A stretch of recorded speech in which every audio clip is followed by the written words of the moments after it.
Alright, we're back here. I just wanted to show you guys. Hopefully this angle's good.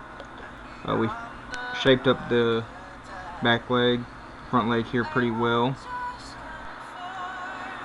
Hope the camera angle's good. It's really hard to get these, I guess the shin area on what a horse would be nice and thin to make it look realistic. The hoofs are still pretty blocky, but we're leaving like that just because they're very fragile at the moment. We've done this front leg here, and I thought I'd show you how we do this back one. Now if you look at our little reference here, it's a little plastic horse, and you can see we tried to mark the general shape, and we're going to cut out part that we've marked here. You've noticed we've already raised the leg here so we can have the musculature slightly raised above the body like it is naturally. What we're going to do right here is we're going to notch this out. And once again, hopefully the angles are good.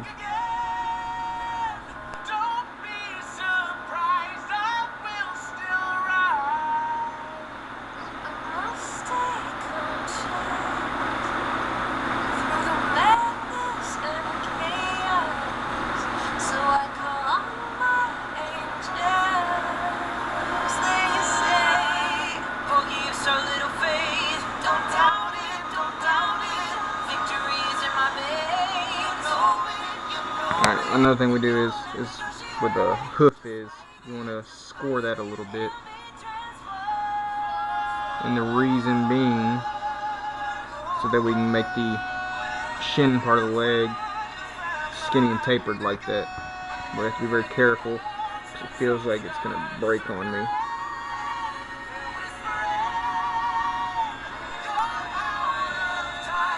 So when you scored it, acts kind of like a stop cut. So you're coming into the angle, and where you came across here, when it meets there, should the piece of wood should come right out.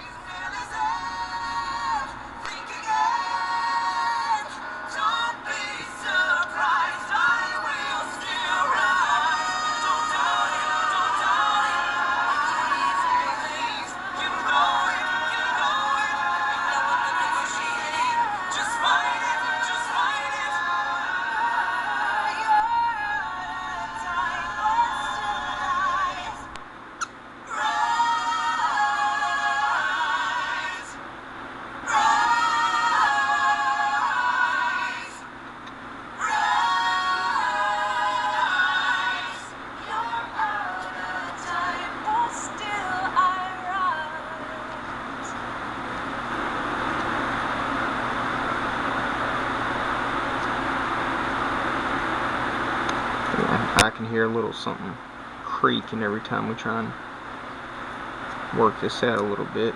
So hopefully nothing breaks on us.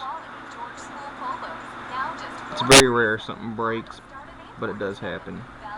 As long as you go slow, pay attention to where you're at and what you're doing, where your hand placement is.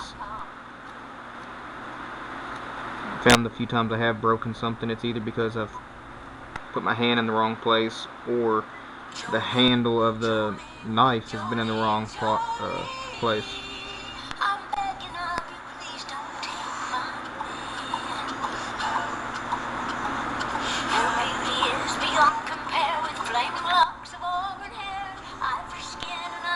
Alright, so we got that. And another thing I like to do is in my opinion, horses have kind of knobby knees.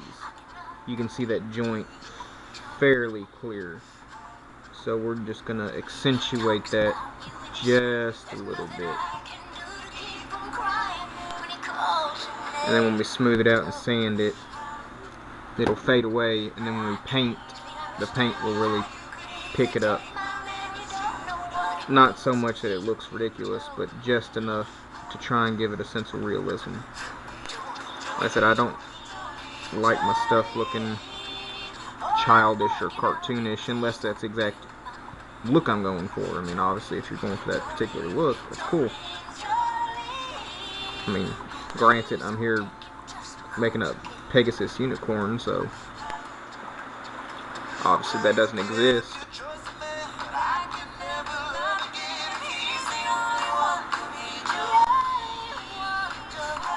but we're going to try and make it look as real as possible, because why not?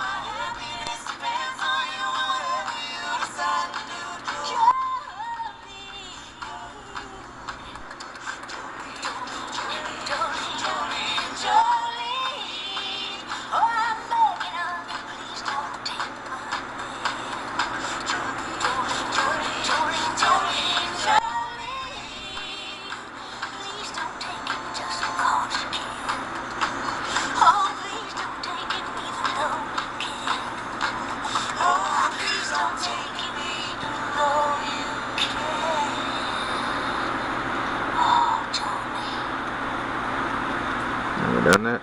So now what we're going to do is the same thing I repetitively say, is we're going to take the hard edges off. Just take your knife and at a slight angle just shape off that square right angled edge.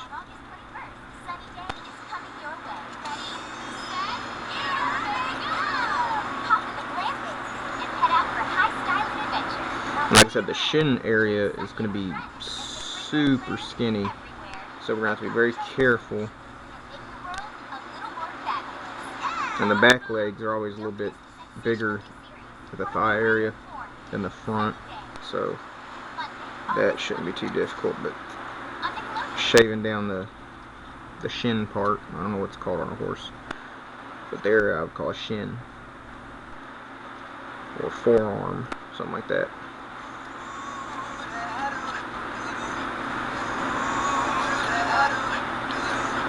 And when you come up to the hoof, make sure you're not taking too much off and that it eventually falls off.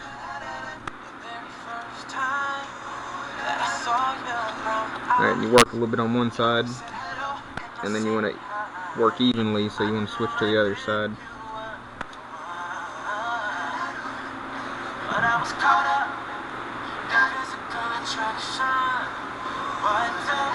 Be careful, it's flexing a lot here.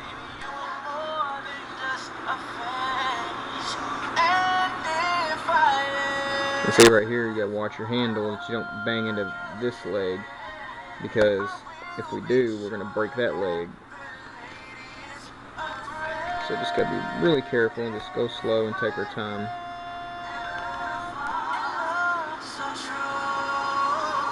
But I didn't feel like we covered enough when we started on that leg, so I thought I'd show y'all a little bit on this one. But I mean, it's very, very tedious. The angles, I don't know how well they're picking up on the camera.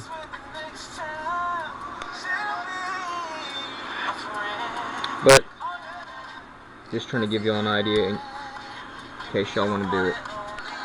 Alright, and we will be back once we finish that, and we'll be working on our next step.